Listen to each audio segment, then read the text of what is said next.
So people have been talking about colonizing Mars for a really long time. Like, ideally there will be this whole city up there that we can take vacations to where everyone wears high-fashion spacesuits and has a pet rover named Curiosity. But now that we know that there's frozen water in the soil on Mars, this fantasy seems actually possible. So if we were to colonize Mars, how would we actually do it?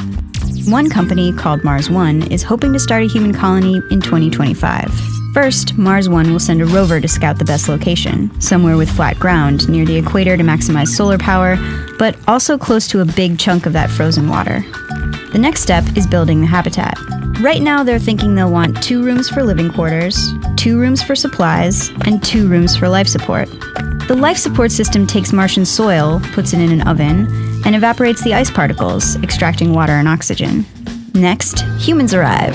A small crew of 4 sets up the rest of the habitat. The ultimate goal is to create an environment hospitable enough that people can make babies.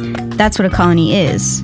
Mars One wants to grow food indoors, but a lot of people think that any real Mars colony will need years of delivered Earth food before it can feed itself.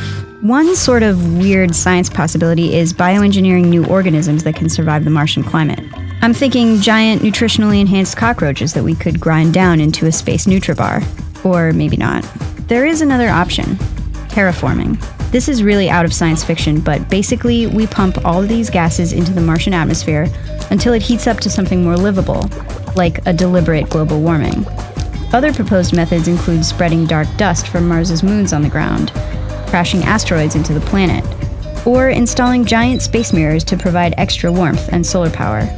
Besides the obvious stuff, there are some really weird problems with Mars. Like, there could be dangerous bacteria we don't know about that gets the colonizers sick.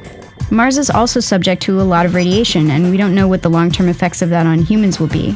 Like, they could end up with some sort of horrible Mars cancer. Also, Earth websites will take between 6 and 45 minutes to load.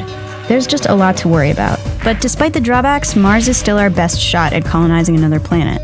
It has water, it gets enough sun for solar power, and its day and night cycle is very similar to that of Earth's. So why should we let a little thing like the lack of an ozone layer stop us?